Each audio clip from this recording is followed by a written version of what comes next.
इस कहानी की शुरुआत में हमें निकोलस नाम का एक आदमी दिखाया जाता है जो अपने बहन की बार में जाता है। आज निकोलस की मैरिज एनिवर्सरी है। शादी को 5 साल हो चुके हैं, पर वो अपनी शादी से खुश नहीं है। इसीलिए वो अपनी बहन को बताता है कि हो सकता है मैं जल्दी डिवोर्स ले लूं। और मेरी वाइफ की एक आदत बड़ी अजीब है, हर एनिवर्सरी के दिन वो मेरे साथ एक गेम खेलती है जिसमें गिफ्ट्स को वो छुपा देती है और कुछ इशारों के जरिए मुझे उन गिफ्ट्स को ढूंढना होता है। पर अब इनकी शादीशुदा जिंदगी में बहुत सारी चीजें ऐसी है जो खत्म हो चुकी है। इसके बाद जब निकोलस घर आता है तो देखता है कि उसकी वाइफ घर पर नहीं है। सामने टेबल टूटा पड़ा है, कांच बिखरा हुआ है। उसे अजीब लगता है, इसीलिए वो फौरन डिटेक्टिव को बुला देता है। जब वो पूरे घर की तलाशी लेती है तो उसे निकोलस पर ही शक होता है कि इसकी वाइफ के गायब होने में कहीं ना कहीं इसी का हाथ है, क्योंकि घर में कुछ ऐसे सबूत मिलते हैं जिनसे साफ पता चल जाता है कि निकोलस की अपनी वाइफ से नहीं बनती थी। दरअसल निकोलस एक स्कूल में राइटिंग टीचर है, जबकि उसकी वाइफ, जिसका नाम एमी है, खुद एक राइटर थी जो काफी मशहूर थी। और अब क्योंकि डिटेक्टिव को निकोलस पर शक है, इसीलिए वो उसे पुलिस स्टेशन ले जाती है, जहाँ वो उससे बहुत सारे सवाल करती है, पर वो किसी भी सवाल का ठीक से जवाब नहीं देता। मगर क्योंकि उसके खिलाफ कोई पुख्ता सबूत नहीं था, इसलिए डिटेक्टिव को उसे छोड़ना पड़ता है। पूरी दुनिया में यह खबर फैल जाती है कि निकोलस की वाइफ एमी अचानक से कहीं गायब हो गई है। और क्योंकि निकोलस भी इस केस में दिलचस्पी नहीं ले रहा, इसीलिए सबको उस पर और उसकी बहन पर शक होता है कि पैसों के लालच की वजह से उन्होंने एमी को कहीं गायब कर दिया। फिर जब निकोलस घर आता है तो वो अपनी पुरानी यादों में कहीं खो जाता है, जहाँ दिखाया जाता है कि उसकी वाइफ एमी मशहूर होने के साथ साथ काफी अमीर भी है। जब मुल्क में माली हालात खराब हुए तो इन दोनों की जॉब चली गई। इसके बाद निकोलस की मोम की तबीयत खराब हो जाती है, इसीलिए वो फैसला करता है कि मैं ये शहर छोड़कर अपनी मोम के पास चला जाऊंगा। अब हालांकि उसने इस बारे में एमी से कोई मशवरा नहीं लिया था, उसकी मर्जी नहीं पूछी थी, पर फिर भी वो उसके साथ चली जाती है। पर कुछ दिन के बाद उसकी मोम की मौत हो जाती है, मगर अभी भी वो इधर ही रहता है, वापिस अपने घर नहीं जाता। निकोलस की आदत अब ऐसी हो गई थी कि उसका दिल ही नहीं करता था काम करने का, तो इसीलिए एमी ने उसके लिए एक बार खुलवा दिया जिससे वो अपनी बहन के साथ चलाया करता था। वो खुद काफी आलसी हो गया था, मेहनत से भागने लगा था, और तो और एमी के साथ उसके रिश्ते भी खराब होने लगे थे। उनकी काफी लड़ाई होती थी, उसे वो काफी मारता पीटता था। जिसके बाद निकोलस की एक स्कूल में राइटिंग टीचर की जॉब लग गई, जहाँ उसकी मुलाकात एक लड़की से होती है और बहुत ही जल्द इन दोनों के बीच ताल्लुक बनने लगता है। अब कहानी वापस मौजूदा वक्त में आती है, जहाँ डिटेक्टिव को निकोलस के घर पर खून के निशान दिखते हैं, जिस वजह से उसका शक निकोलस पर और भी पक्का हो जाता है। पर डिटेक्टिव को पड़ोस के लोगों से पता चलता है कि एमी खुद को निकोलस के साथ महफूज नहीं समझती थी और इसीलिए उसने एक गन भी खरीदी थी। फिर जब वो वॉशरूम में चेक करते हैं तो वहाँ उन्हें एमी के सैंपल मिलते हैं, जिन्हें वो लैब भिजवाते हैं, और जब उसकी रिपोर्ट आती है तो पता चलता है कि एमी का बच्चा होने वाला था। पर निकोलस को जब ये बात बताई जाती है तो वो साफ साफ मना कर देता है, कहता है कि उसका बच्चा नहीं हो सकता, क्योंकि मुमकिन ही नहीं, हमारे बीच ऐसा कोई रिश्ता नहीं। डिटेक्टिव को उस पर शक होता है, इसीलिए वो उसकी किसी भी बात का यकीन नहीं करती। और अब यहाँ उनकी पड़ोस की एक औरत आती है जिसका भी बच्चा होने वाला था। वो बताती है कि मैं एमी की बहुत अच्छी दोस्त हूँ, वो हमेशा से बच्चा पैदा करना चाहती थी, पर निकोलस ऐसा नहीं चाहता था, उसने एमी के साथ ऐसा कोई रिश्ता रखा ही नहीं। अब निकोलस को ये सुनकर उस औरत पर ही शक होता है, क्योंकि उसे यकीन था कि एमी अपने पड़ोस में किसी से भी इस तरह की बात नहीं कर सकती थी, न ही वो इनसे दोस्ती करना पसंद करती। ये बात वो डिटेक्टिव को भी बताता है, पर फिर भी उसे यकीन नहीं आता। और छानबीन करने पर अब डिटेक्टिव को यहाँ एमी की डायरी मिलती है, जिस पर उसने लिखा हुआ था कि मेरी जान को निकोलस से खतरा है। ये देख उसका साथी कहता है कि एक और बात मिल गई उसके खिलाफ, अब हमें निकोलस को गिरफ्तार कर लेना चाहिए। पर वो ऐसा नहीं कर सकती थी, क्योंकि अभी भी इनके पास ठोस सबूत नहीं है कि निकोलस ने ही अपनी वाइफ को मारा है या गायब किया। इसके बाद हम एक लड़की को देखते हैं जो गाड़ी चला रही थी, जो और कोई नहीं बल्कि एमी थी, जिसने अब पूरी तरह अपना हुलिया बदल लिया है। एमी उस दिन के बारे में सोचने लगती है जब वो निकोलस से मिलने बार में गई थी, जहाँ उसने निकोलस को बार के बाहर अपने उसी स्टूडेंट के साथ देखा जो दोनों काफी करीब खड़े थे, क्योंकि उन्होंने अपना रिश्ता बना लिया था। ये देखकर एमी काफी टूट गई, उसे बहुत दुख हुआ, क्योंकि उसने निकोलस का हमेशा साथ दिया। हालांकि वो अमीर घर से थी, पर फिर भी उसने निकोलस से शादी कर ली। जब उसके पास पैसे और काम नहीं थे तो एमी ने उसके लिए बार खोला, और अब जब वो उसे धोखा दे रहा है तो इस बात को वो बर्दाश्त नहीं कर पाती, इसीलिए वो निकोलस से बदला लेने का फैसला करती है। वो उसके क्रेडिट कार्ड से फजूल खर्चा करती है ताकि सबको लगे कि निकोलस अयाश है, वो ही फजूल खर्चे करता है। इसके अलावा वो निकोलस से इंश्योरेंस के कागजात पर साइन करवा कर अपने इंश्योरेंस के पैसे बढ़वा देती है, ताकि सबको ये लगे कि इंश्योरेंस के पैसों के लालच में निकोलस ने अपनी वाइफ को मार दिया। साथ ही उसने अपनी उस पड़ोसी से भी दोस्ती कर ली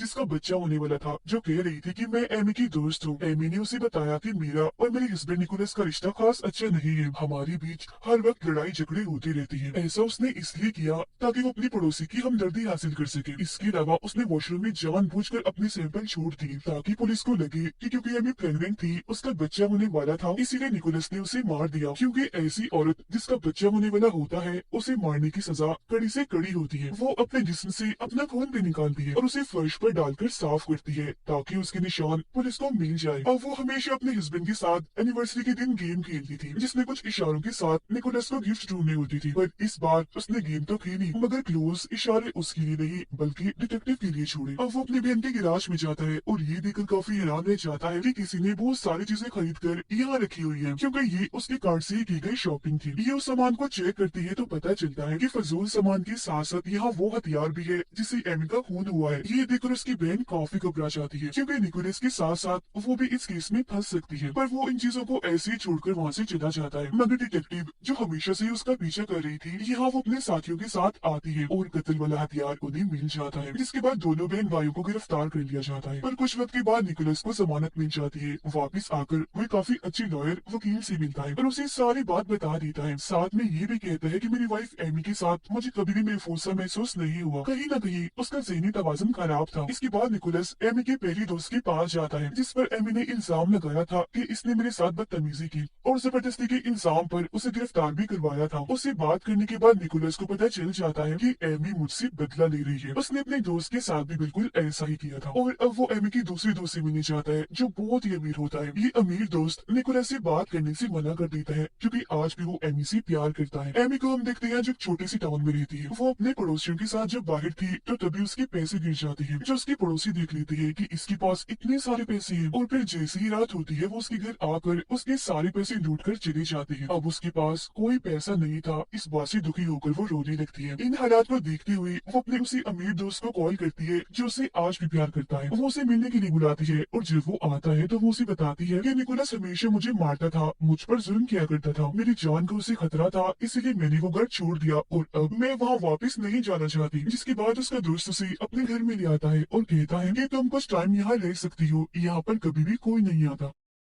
उधर टाउन में दिखाया जाता है कि सबको यकीन है कि एमी अभी भी जिंदा है, इसलिए सब लोग उसके लिए कैंडल मार्च करते हैं, मतलब मोमबत्तियां जलाकर तस्वीरें लगाकर उसके वापस लौटने की दुआएं करते हैं। जहाँ सबके सामने निकोलस काफी जज्बाती बातें करता है कि मैं तुमसे बहुत प्यार करता हूँ एमी, मेरे दिल के और घर के दरवाजे हमेशा तुम्हारे लिए खुले हैं, तो प्लीज तुम वापिस आ जाओ। निकोलस की वो स्टूडेंट भी इसी भीड़ में खड़ी थी और जब वो ये सुनती है तो उसे बहुत गुस्सा आने लगता है, इसलिए वो मीडिया के सामने ये बात बता देती है कि निकोलस और मेरे बीच रिश्ता बन चुका है। और ये सुनते ही सबके सब लोग निकोलस से नफरत करने लगती है। उन्हें यकीन हो गया था कि इस वजह से उसने या तो अपनी वाइफ को गायब कर दिया या उसे जान से मार दिया। फिर वो अपने लॉयर से मिलने जाता है, जहाँ लॉयर उसे कहता है कि अब सारे सबूत तुम्हारे खिलाफ है, तुम काफी बदनाम भी हो गए हो, इसीलिए मेरा मशवरा है तुम एक मशहूर शो के इंटरव्यू में जाओ, जहाँ जाकर तुम बताओ कि मैं अपनी वाइफ से बहुत प्यार करता हूँ। तुम्हें वहाँ जाकर अपनी सारी गलतियों को कबूल करना होगा, क्योंकि अगर तुम्हारी वाइफ सच में तुम्हारे खिलाफ कोई साजिश कर रही है तो टीवी से खबरों से वो तुम पर नजर जरूर रख रही होगी। हो सकता है वो तुम्हारी बातों से जज्बाती होकर घर वापस आ जाए। जिसके बाद निकोलस ऐसा ही करता है, वो उस शो में जाकर बताता है कि मैं अपनी वाइफ से बहुत प्यार करता हूँ, मैं चाहता हूँ कि जल्दी वो वापस आ जाए। जिसके बाद वो रोने की एक्टिंग करता है। एमी भी अपने अमीर दोस्त के साथ ये इंटरव्यू देख रही थी और जब वो निकोलस को गौर से देखती है तो उसे पता चलता है कि उसने वही टाई लगाई हुई है जो मैंने कभी उसे गिफ्ट दी थी। वो जब बड़े गौर से निकोलस की बातें सुन रही थी तो ये चीज उसका दोस्त भी देख लेता है और अब आखिरकार वो अपने घर जाने का फैसला करती है, पर उसका दोस्त उसे जाने से मना करता है। वो चाहता है कि एमी हमेशा मेरे साथ रही, पर अब एमी का दिलो दिमाग कहीं ना कहीं बदलना शुरू हो गया है, इसलिए अब उसे अपने इस दोस्त पर गुस्सा आने लगता है, क्योंकि वो उसे जाने नहीं दे रहा, रोक रहा है। जब उसका दोस्त वहाँ से चला जाता है तो वो अपने जिस्म पर चोट के निशान बनाने लगती है। फिर रात को जब उसका दोस्त काम से वापस आता है तो वो उसे बहाने से कमरे में ले आती है और वहाँ जाकर बड़ी बेरहमी से उसे मार डालती है, इतनी बेरहमी से कि उसके खुद के कपड़े और जिस्म में खून से भर जाती है। जिसके बाद वो वहाँ से निकलकर गाड़ी लेकर वापस अपने घर आ जाती है, जहाँ पूरा का पूरा मीडिया पहले से ही मौजूद था, जो एमी को देख लेती है कि वो जिंदा है और खून में लथपथ है। एमी को फिर निकोलस भी अपने सामने दिख जाता है और वो सीधा जाकर उसके गले से लग जाती है, पर निकोलस को यकीन था कि वो कितनी बड़ी धोखेबाज है, तो जरूर ये भी उसका कोई नया प्लान है। इसके बाद उसे हॉस्पिटल ले जाया जाता है, जहाँ वो सब डिटेक्टिव्स को बताती है कि बचपन में जब मैं स्कूल में पढ़ती थी तो मैं और मेरा वो अमीर दोस्त एक दूसरे की काफी अच्छी दोस्त थी। हमेशा ही वो मुझे खत लिखा करता था और फिर एक दफा एनिवर्सरी वाले दिन वो मेरे घर ही आ गया। मैं अपनी जान बचाने के लिए भागी, पर डंडे से उसने मुझ पर हमला कर दिया, जिससे मैं बेहोश हो गई और इस चीज का फायदा उठाकर वो मुझे अपने जेल वाले घर में ले गया, जहाँ उसने वो सब कर दिया जो उसका दिल किया। और अगर आपको सबूत चाहिए तो आप उसके घर जाकर सीसीटीवी कैमरास को चेक कर लें। दरअसल वो कैमरास के सामने जानबूझकर ये एक्टिंग करती थी कि मेरी दोस्त ने जबरदस्ती मुझे यहाँ रखा हुआ है और वो मुझ पर जुल्म भी करता है। पर यहाँ वो डिटेक्टिव जो इस केस को शुरू से देख रही थी, उसे कहीं ना कहीं एमी पर शक होना शुरू हो जाता है और निकोलस की उन बातों पर यकीन आने लगता है जो शुरू से वो कहता आ रहा था। वो डिटेक्टिव फिर उससे सवाल करती है कि अगर तुम्हारी दोस्त ने तुम्हें अगवा किया तो कत्ल वाला वो हथियार जिस पर तुम्हारा खून लगा हुआ था वो उस गिराज में क्यों और कैसे आया। वो इस बात का जवाब नहीं देती, उल्टा गुस्से में उससे कहती है कि शुक्र करो मैं वापस आ गई, अगर मैं वापस आती ना तुम तो मेरे बेकसूर हस्बैंड को जेल में कैद कर देती। जिसके बाद वो बेहोश होने का नाटक करती है, पर डिटेक्टिव को अब उस पर पूरा पूरा शक है।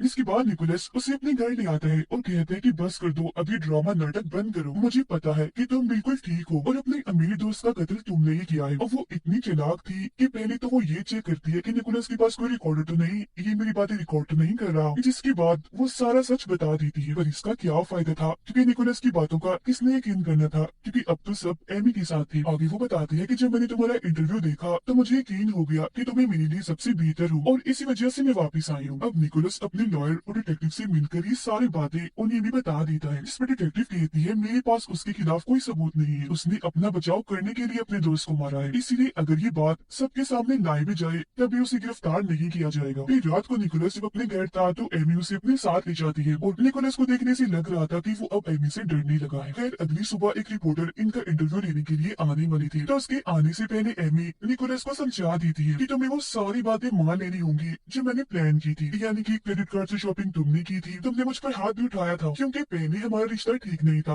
पर अब सब ठीक हो गया है। पर वो ऐसा करने से साफ साफ मना कर देता है कि मैं तुम्हारे साथ रहना ही नहीं चाहता, तुमसे डिवोर्स चाहता हूँ। जिस पर एमी उससे कहती है कि मैं तुम्हारी बच्ची की माँ बनने वाली हूँ, तो तुम मुझे नहीं छोड़ सकती। ये सुनकर निकोलस एकदम काफी हैरान रह जाता है, इसीलिए गुस्से में उसे कहता है कि ऐसा मुमकिन नहीं, हमारा वैसा कोई ताल्लुक नहीं था। जिस पर एमी कहती है कि मैंने उसके लिए भी प्लान कर लिया था, तुम्हें याद नहीं, पर मैंने वो रिश्ता बना लिया था तुम्हारे साथ, इसलिए अब मैं तुम्हारे बच्चे की माँ हूँ। ये सुनने के बाद निकोलस अपने कंट्रोल से बाहर हो जाता है, उसके पैरों से जमीन निकल जाती है, इसीलिए वो फिर से उसे मारने लगता है। कहता है मैं तुम्हारे साथ कभी नहीं रहूंगा, तुम ऐसी इतनी गिरी हुई हरकत कैसे कर सकती हो। जिस पर वो कहती है कि तुम्हें मेरे साथ रहना ही होगा, कि पूरी दुनिया तुम्हारे खिलाफ है और कल को जब तुम्हारा बच्चा पैदा हो जाएगा तो उसके दिल में भी मैं तुम्हारे लिए नफरत डालूंगी। तो अब यहाँ पर निकोलस पूरी तरह से फंस जाता है, क्योंकि उसे पता है कि वो बच्चा मेरी जिम्मेदारी है। तो अब आखिरकार मजबूरी में ही सही, पर वो एमी के साथ रहने का फैसला करता है। जिसके बाद इनका इंटरव्यू होता है और ये दोनों ऐलान करती है कि बहुत जल्द हमारा बच्चा होने वाला है। दरअसल अब निकोलस ने हालात के साथ समझौता कर लिया था। तो कहानी में दिखाया गया है कि अगर कपल में से कोई भी धोखा दे तो उनकी जिंदगी कितने बुरे मोड़ पर आ जाती है और ये न जाने किन किन हालात का सामना करना पड़ता है। जैसे कि निकोलस को हुआ, क्योंकि वो अपनी वाइफ को धोखा दे रहा था, जबकि वो तो उसके साथ इतनी अच्छी थी। और कपल में से दूसरे इंसान को भी चाहिए कि चीजों को अपने सर पर इतना हावी ना करे कि वो चीज आपको गलत रास्ते पर ले जाए, जैसे कि एमी ने किया। उसे चाहिए था कि वो अपने हस्बैंड से आराम से प्यार से बात करती, तो तब शायद उसे ये सब ना देखना पड़ता। उसने अपनी चालाकियों की वजह से कितने ही लोगों को धोखा दिया। इसीलिए हमें ये सबक मिलता है कि हमेशा अपने पार्टनर, अपने साथी के साथ वफादार रहिए और सिर्फ उसी की बनकर रहिए। इसी के साथ ही ये कहानी इधर ही खत्म हो जाती।